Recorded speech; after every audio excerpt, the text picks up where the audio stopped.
நல்லா இருக்கீங்களா? இன்னைக்கு நம்ம பார்க்க போறது ரொம்ப ரொம்ப முக்கியமான டாபிக். பயாலஜில பயோ கம்யூனிகேஷன் அப்படிங்கிற ஒரு டாபிக் தான் நம்ம பார்க்க போறோம். இந்த டாபிக்ல இருந்து கடந்த 10 வருடத்துல எத்தனை கொஸ்டின் கேட்டிருப்பாங்க அப்படின்னு பாத்தீங்கன்னா ஒரு 7-8 கொஸ்டின் தான் கேட்டிருக்காங்க. ஸோ அந்த 7-8 கொஸ்டின் என்ன அப்படிங்கிறது இந்த வீடியோல நம்ம பார்த்துருவோம். பிளஸ் இந்த பயோ கம்யூனிகேஷன் டாபிக்ல என்ன மாதிரி கேள்விலாம் இடம்பெறும் அப்படிங்கிற விஷயத்தையும் இந்த டாபிக்கை கவர் பண்ணி இந்த வீடியோ நான் சொல்லிடுறேன். ஸோ முழுசா வீடியோ பாருங்க, ஸ்கிப் பண்ணாதீங்க. ஃபர்ஸ்ட் கொஸ்டின் என்ன அப்படின்னா, சாறு உறிஞ்சும் பூச்சிகளை கட்டுப்படுத்த பயன்படுத்தப்படும் பூச்சிக்கொல்லு எது அப்படிங்கிற மாதிரி கேள்வி கேட்கிறாங்க. சாறு உறிஞ்சு பூச்சிகளை கட்டுப்படுத்துவது எது அப்படின்னா டைமீத்தோ தயட் அப்படிங்கிற ஒண்ணுதான். ஓகேங்களா? டைமீத்தோ தயட் அப்படிங்கிறது தான் சாறு உறிஞ்சும் பூச்சிகளை கட்டுப்படுத்த பயன்படுது. அடுத்த கொஸ்டின் என்ன அப்படின்னா, மரபியல் ரீதியாக மனித குலத்தை மேம்படுத்தும் முறை என்னன்னு கேக்குறாங்க. ஓகேங்களா? மறுபடியும் கொஸ்டின் சொல்றேன்.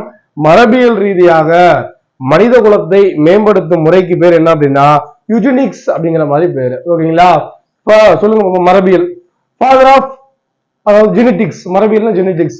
ஃபாதர் ஆஃப் ஜெனடிக்ஸ் யாரு சொல்லுங்க பாப்போம்? கிரிக்கர் ஜோஹன் மெண்டல் அப்படிங்கிறது தெரிஞ்சு வச்சுக்கணும். ஓகேங்களா? மரபியல் ரீதியாக மனித குலத்தை மேம்படுத்தும் முறைங்கிறது யூஜெனிக்ஸ். ஓகேங்களா? அடுத்த கொஸ்டின் கேட்கிறேன். சித்த மருத்துவத்தின் தந்தை யார் சொல்லுங்க பாப்போம்? சொல்லுங்க. சித்த மருத்துவ தந்தை யார் அப்படின்னா அகஸ்தியர். ஓகேங்களா? அதே போல அடுத்து ஹோமியோபதியின் தந்தை யாரு? ஹோமியோபதி மருத்துவத்தின் தந்தை யாரு? சாமுவேல் ஹென்மன். ஓகேங்களா? அடுத்து ஃபாதர் ஆஃப் பிளாஸ்டிக் சர்ஜரி, அறுவை சிகிச்சைகளின் தந்தை யாரு சொல்லுங்க பாப்போம்? சுசுருதர். அறுவை சிகிச்சைகளின் தந்தை யாரு? சுசுருதர். ஃபாதர் ஆஃப் ஆயுர்வேதா, ஆயுர்வேத மருத்துவத்தின் தந்தை யாரு? தன்வந்திரி. யாரு? ஆயுர்வேத மருத்துவத்தின் தந்தை யாரு அப்படின்னா தன்வந்திரி. ஓகே, ஒரு முக்கியமான கொஸ்டின் கேட்கிறேன். மருத்துவத்தின் தந்தை யாரு? எனக்கு கமெண்ட் செக்ஷன்ல கமெண்ட் பண்ணுங்க. இப்ப நம்ம என்னென்ன சொல்லியிருக்கோம்? சித்த மருத்துவத்தின் தந்தை சொல்லியாச்சு, அகத்தியர் சொல்லிட்டோம். அறுவை சிகிச்சைகளின் தந்தை யார் அப்படின்னா சுசுருதர் சொல்லிட்டோம். ஆயுர்வேத மருத்துவத்தின் தந்தை யார் அப்படின்னா தன்வந்திரி சொல்லிட்டோம். அடுத்து ஹோமியோபதியின் தந்தை யார் அப்படின்னா சாமுவேல் ஹென்மன் அப்படின்னு சொல்லிட்டோம். ஆனா ஒரு கொஸ்டின் மட்டும் ஆன்சர் சொல்லல. என்ன அப்படின்னா மருத்துவத்தின் தந்தை யார் அப்படிங்கறத எனக்கு கமெண்ட் செக்ஷன்ல கமெண்ட் பண்ணுங்க. நம்ம அடுத்த கொஸ்டின் போவோம். அடுத்த கொஸ்டின் என்ன அப்படின்னா, பரிசோதனை வகைப்பாட்டில் என்ற சொற்களை புழக்கத்திற்கு கொண்டு வந்தவர்கள் யார்?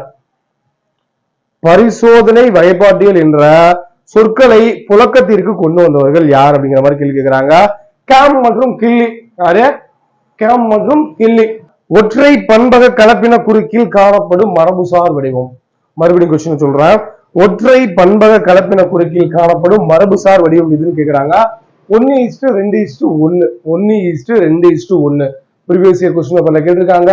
இதே கொஸ்டின் கேட்டாங்கனாலும் நீங்க பதில் சொல்ல தெரியணும். ஓகேங்களா? 1:2:1 அப்படிங்கிறது என்ன அப்படின்னா ஒற்றை பண்பலக கலப்பின குறுக்கில் காணப்படும் மரபுசார் வடிவம். அடுத்த கொஸ்டின் என்ன அப்படின்னா, டிரான்ஸ்போர்ஷன் டேஷில் இருந்து முதலில் கண்டறியப்பட்டது. மறுபடியும் கொஸ்டின் சொல்றேன். டிரான்ஸ்போர்ஷன் டேஷில் இருந்து முதலில் கண்டறியப்பட்டது. இதுக்கு என்ன ஆன்சர் அப்படின்னு பாத்தீங்க அப்படின்னா மக்காச்சோளம். ரொம்ப ரொம்ப முக்கியமான கொஸ்டின். ஓகேங்களா? அடுத்த கொஸ்டின் என்ன அப்படின்னா, தன்னால்வியல் என்ற பாடம் அறிவியலில் எதை குறிக்கிறது? தன்னால்வியல் என்ற பாடம் அறிவியலில் எதை குறிக்கிறது அப்படிங்கிற மாதிரி கேள்வி கேட்கிறாங்க. இதுக்கு என்ன ஆன்சர் அப்படின்னா கட்டுப்பாடு மற்றும் தகவல் தொடர்பு. கட்டுப்பாடு மற்றும் தகவல் தொடர்பு. ஓகேங்களா? அடுத்த கொஸ்டின், கடைசி கொஸ்டின் தான். அதாவது சவுக்கு வளர்ப்புக்கு சரியான நுண்ணுயிரி உரம் எது? சவுக்கு வளர்ப்பிற்கு சரியான நுண்ணுயிரி உரம் எது அப்படிங்கிற மாதிரி கேள்வி கேட்கிறாங்க. இதுக்கு என்ன ஆன்சர் அப்படின்னா பிராங்கியா அப்படிங்கிறது இருக்கு ஆன்சர்.